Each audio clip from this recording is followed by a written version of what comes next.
Hello friends, welcome to Target RBI YouTube channel and now we are a part of our exam B group।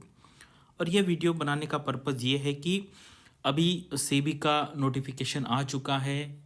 Students पढ़ाई उसका कर रहे हैं, लेकिन बहुत सारे स्टूडेंट ऐसे हैं कि जिनका मेन फोकस आरबीआई ही है, और कुछ स्टूडेंट ऐसे हैं कि जो सेबी के लिए एलिजिबल नहीं है, क्योंकि आपको पता है वहाँ पर प्लेन बीए बीकॉम बीएससी वहाँ पर अप्लाई नहीं कर सकते। और ये जो इन्फॉर्मेशन है मैंने पहले मेरे बाकी वीडियो में दी है, लेकिन यहाँ पर ये स्पेसिफिक वीडियो बनाने का पर्पज़ ये है कि जल्दी आपको ये इन्फॉर्मेशन मिल जाए। अदरवाइज़ फिर मैंने क्या किया है कि ये सेक्शनल कट ऑफ और कितने एप्लीकेशन आए, कोई एक बड़े वीडियो में मैंने वो इन्फॉर्मेशन एक छोटे पार्ट में इंक्लूड किया है। तो काफ़ी सारे स्टूडेंट्स पूछते हैं कि सर कितने एप्लीकेशंस आए थे लास्ट टाइम, या कितने लोग आरबीआई को अप्लाई करते हैं, और पिछले साल का कट ऑफ कितना था, सेक्शनल कट ऑफ क्या था, ओवरऑल कट ऑफ क्या था। तो ये वीडियो बनाने का पर्पज़ वो है। तो अभी नंबर ऑफ़ एप्लीकेशन जो है 2017 का नंबर मेरे पास है, 18 का है, 19 का है, 2021 का है, और आपको पता है 2020 में एग्ज़ाम नहीं हुई थी। इसके पिछले वाले भी नंबर है मेरे पास 13, 14, 15, 16, लेकिन अभी वो मिल नहीं रहे थे। लेकिन मैंने कहा कि चलो उतना पुराना डेटा इतना यूज़फुल नहीं होगा नंबर ऑफ़ एप्लीकेशंस के बारे में, क्योंकि अभी से यहाँ से आपको पता है 19 एंड 20 से ईडब्ल्यूएस कोटा इंट्रोड्यूस हुआ है। और ये जो sectional and overall cut offs है ये 2013 से लेके 2021 तक है। और हमारे पास जो प्रीवियस ईयर के पेपर्स अवेलेबल है वो 2015 ऑनवर्ड्स है। और उसका क्या करना है, और ये जो इन्फॉर्मेशन है सिर्फ हमें सुनना नहीं है, इसका कैसे यूटिलाइजेशन करना है हमारे प्रिपरेशन के लिए, वो देखना भी बहुत ज़रूरी है। चलो वीडियो स्टार्ट करते हैं। तो ये है नंबर ऑफ़ एप्लीकेशंस रिसीव्ड। अगर आप देखेंगे 2017, 18 एंड 19 में नियर अबाउट 1,50,000 के आसपास, हाँ 150 के आसपास था, यानी कि 150,000 कह सकते हैं आप उसको, या 1,50,000 कहिए, 1,57,000 एंड 1,58,000। 2021 में ये जो नंबर है ड्रास्टिकली बढ़ा था, यहाँ पर नियर अबाउट 30,000 से बढ़ा था, क्योंकि यहाँ पर क्या था, बहुत बड़ा गैप था। 2020 में एग्ज़ाम नहीं हुआ था, आपको पता है, क्योंकि कोरोना की वजह से। और यहाँ पर ये ईडब्ल्यूएस का डेटा यहाँ पर अवेलेबल नहीं है, क्योंकि उस टाइम रिजर्वेशन नहीं था। तो ईडब्ल्यूएस में भी क्या है ना, बहुत कम अवेयरनेस है, लोगों के पास सर्टिफिकेट नहीं है। अगर आप कट ऑफ देख लेंगे प्रीवियस ईयर्स के ईडब्ल्यूएस के, तो वो काफ़ी कम गए हैं। अब अभी धीरे धीरे लोगों में अवेयरनेस बढ़ रहा है, तो अभी वो जो कट ऑफ है मुझे लगता है ओबीसी और जनरल के आसपास रहने के चांसेस मुझे लगते हैं। और अगर आप देखेंगे ना, तो जनरली एक सोशल स्टडी करने का मतलब ये एक एरिया हो सकता है। अदरवाइज़ अगर आप देखेंगे तो एससी का जो रिजर्वेशन होता है वो 25% है, और यहाँ पर 27% है। लेकिन यहाँ पर हमें थोड़ा सा अवेयरनेस कम लग रहा है as compare to SC candidates. अगर आप देखेंगे तो ये जो नंबर इक्वलेंट टू जनरल ही होता है नियर अबाउट, कभी कभी यहाँ पे तो ज़्यादा भी हुआ था। तो यहाँ पर ऐसा है कि ओबीसी स्टूडेंट्स है वो ज़्यादा एप्लीकेशन नहीं भरते, अवेयरनेस नहीं है, पता नहीं है।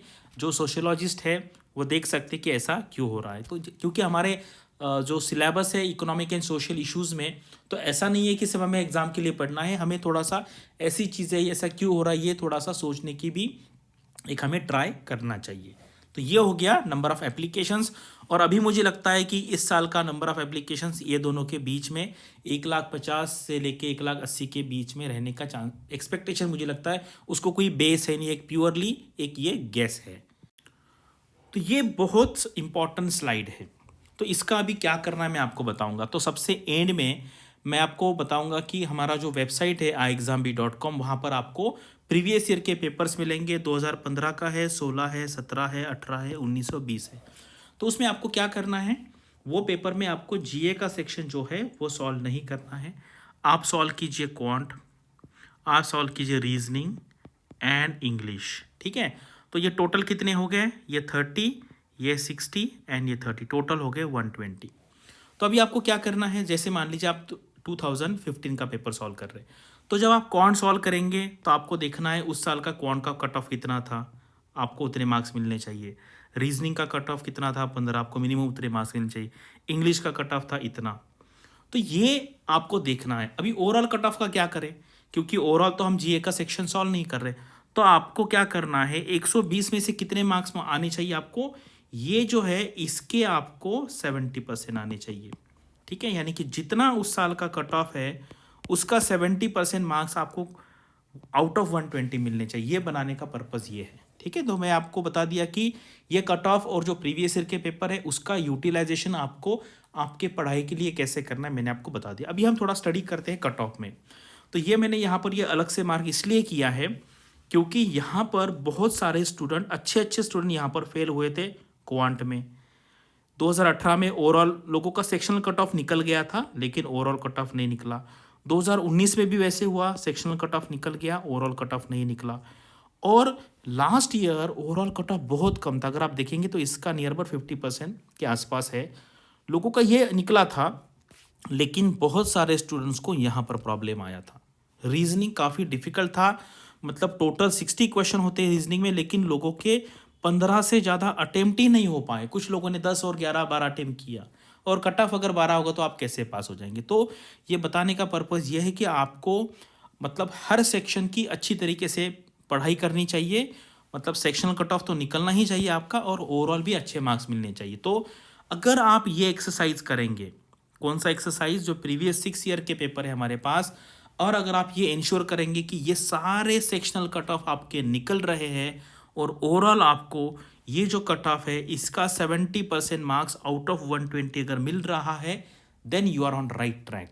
अगर ये 6 पेपर में से किसी भी 3 सेक्शन में, मतलब एक सेक्शन में 3 बार, जैसे मान लीजिए इंग्लिश में किसी का 3 बार रह गया, तो मान लीजिए आप एक डेंजर जोन में हो, है आपको वो सेक्शन स्ट्रॉन्ग करने की ज़रूरत है, ठीक है। सिर्फ ये मतलब ये जो नंबर है, ये नंबर देख के आपको कोई एडिशनल इन्फॉर्मेशन नहीं मिलेगी, लेकिन अगर आप ये एक्सरसाइज करेंगे, ये कट ऑफ सामने रख के प्रीवियस ईयर के आप क्वेश्चन पेपर सॉल्व करेंगे और आपका परफॉर्मेंस देखेंगे, तो ही आपको ये इन्फॉर्मेशन का बेनिफिट होगा। अदरवाइज ये देखने का कोई पर्पज़ नहीं है। अभी ये लास्ट ईयर का है, तो लास्ट ईयर मैंने आपको बता दिया। लास्ट ईयर क्या किया था उन्होंने, मतलब 20% कट ऑफ फिक्स कर दिया था। इसका 20% 16 है, इसका 12 है, इसका 6 और इसका 6, ओवरऑल 66.75। और ये आप ओवरऑल जो है ये देख लीजिए अलग अलग कैटेगरीज का कट ऑफ कितना था। और लास्ट ईयर जब एग्जाम हुआ था उसके बाद फिर मैंने कट ऑफ प्रेडिक्ट किया था, तो नियर अबाउट सब कट ऑफ जो थे मेरे करेक्ट आए थे। और लास्ट ईयर मेरा फेज 2 का कट ऑफ काफ़ी मार्जिन से गलत आया, क्योंकि डिस्क्रिप्टिव जो है उसका वेटेज बढ़ गया, और जहाँ पे सब्जेक्टिवनेस आता है वहाँ पर कट ऑफ प्रेडिक्ट करना मुश्किल हो जाता है। लेकिन फेज़ 1 का मेरा एग्जैक्टली बराबर आया था। तो अभी क्या है, आपको iexambee.com के वेबसाइट पे जाना है। वहाँ पे जाने के बाद प्रीवियस ईयर पेपर पे क्लिक कीजिए, आरबीआई सेलेक्ट कीजिए, 2016, 17, 18, 19, 21 और 15। तो ये 6 पेपर सॉल्व कीजिए, और इसका क्या करना है मैंने बता दिया आपको। जीए का सेक्शन नहीं सॉल्व करना है, बाकी 3 सेक्शन सॉल्व कर लीजिए। हर एक सेक्शन में आपका सेक्शनल कट ऑफ निकलना चाहिए, और 120 में से आपको कितने मार्क मिलने चाहिए, वो रिस्पेक्टिव ईयर का 70% कट ऑफ का आपको मिलना चाहिए। तो इन्फॉर्मेशन देने का पर्पज़ यही था कि आप अच्छे से आरबीआई के पढ़ाई के लिए लग जाइए, और जो लोग सेबी के लिए अभी पढ़ाई कर रहे हैं वो पहले सेबी पे फोकस करें, क्योंकि सेबी में आप क्वांट है, इंग्लिश है, रीजनिंग है, जीए पढ़ाई करेंगे। उसके बाद आपका मैनेजमेंट भी थोड़ा बहुत हो जाएगा, उसमें आपका फाइनेंस भी हो जाएगा, तो उसका फ़ायदा आपको आरबीआई के लिए होगा। लेकिन आरबीआई का एग्ज़ाम अभी मुझे इन्फॉर्मेशन पता नहीं है कि कब आएगा, क्या होने वाला है, तो मैं 1-2 दिन में पूछूंगा। And with in this weekend, मतलब ये सैटरडे के पहले मैं उसके बारे में कुछ इन्फॉर्मेशन अगर मिलता है तो मैं वीडियो बनाने का डेफिनेटली ट्राई करूँगा। So thanks for watching this video, and all the best for your studies and upcoming examinations.